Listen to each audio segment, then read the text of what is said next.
जीवन में हमें अक्सर अपनी गलतियों और बीते हुए कार्यों का पछतावा होता है जब हम सोचते हैं कि क्या होता अगर हमने वो कार्य नहीं किया होता या उस गलती को सुधार दिया होता। लेकिन क्या आपने कभी ये सोचा है कि बीता हुआ कल कभी वापस लौट कर नहीं आता है? तो चलिए एक छोटी सी लेकिन गहराई से सोचने वाली गौतम बुद्ध की इस कहानी के माध्यम से देखेंगे कि हमें अपनी भूलों को भूलकर आगे ले जाना चाहिए या नहीं। गौतम बुद्ध एक गांव में प्रवचन सुना रहे थे। उन्होंने सबको अपनी मधुर वाणी से संबोधित करते हुए बताया कि हर किसी मनुष्य को धरती माँ की तरह सहनशील और क्षमाशील होना चाहिए। क्रोध मानव का एक ऐसा शत्रु है जो दूसरों को तो हानि पहुंचाएगा, साथ में खुद भी उससे नहीं बच पाएगा। इसीलिए क्रोध, ईर्ष्या मानव की सबसे बड़ी शत्रु है। सभा में सभी लोग शांति से उनकी बातों का ध्यान पूर्वक सुन रहे थे। तभी वहां सभा में एक क्रोधी व्यक्ति भी उपस्थित था। पहले तो उसने उनकी बातों को ध्यान पूर्वक सुना, फिर वह अचानक गौतम बुद्ध से क्रोधित होकर बोला। बोलते समय उसकी आंखें खून के समान लाल हो रही थी।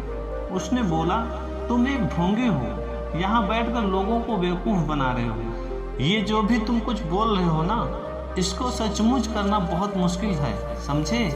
तुम्हारी इन बातों का कोई मतलब नहीं है।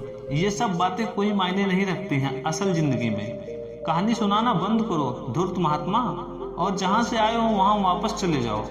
ऐसे कठोर वचन सुनकर भी महात्मा बुद्ध ने उस क्रोधी व्यक्ति का कोई विरोध नहीं किया और ना ही उसकी बातों पर कोई प्रतिक्रिया दी।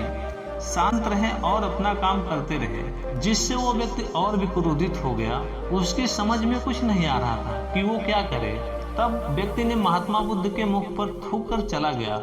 अगले दिन जब उस व्यक्ति का क्रोध शांत हुआ और उसे अपनी गलती का पछतावा हुआ, तब वो आत्मग्लानि में जलने लगा और फिर उसने सोचा कि उस महात्मा जी से मुझे माफी मांगनी चाहिए।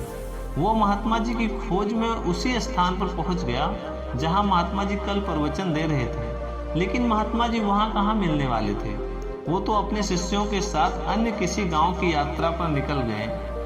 वो व्यक्ति सब लोगों से महात्मा जी के बारे में पूछता पूछता उस स्थान पर पहुंच गया जहां महात्मा जी प्रवचन दे रहे थे। तब उस व्यक्ति को महात्मा जी के शिष्यों ने उसे उनके पास जाने से रोक दिया। लेकिन महात्मा जी अपने शिष्यों को आदेश दिया कि आने दो उस व्यक्ति को। तब उस व्यक्ति ने महात्मा जी के चरणों में गिरकर और उनसे बोला, मुझे क्षमा कीजिए महाराज। उसने महात्मा जी से पूछा कि क्या आप मुझे भूल गए? मैं वही हूँ जिसने आपका इतना अपमान किया था।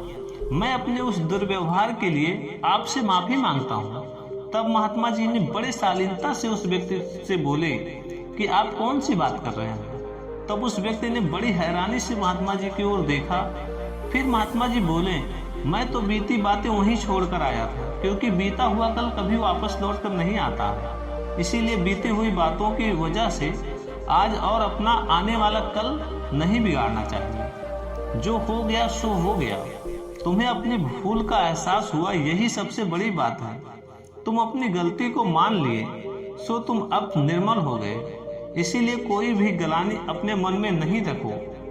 अपने आने वाले कल के बारे में विचार करो और सुधारने का प्रयास करो। महात्मा जी की बात सुनकर उस व्यक्ति के मन का भार हल्का हो गया और उसने महात्मा जी के चरणों को पकड़कर बोला, आज से मैं अपने क्रोध का त्याग करता हूँ और धैर्यवान और क्षमाशील होने का प्रण आज से लेता हूँ।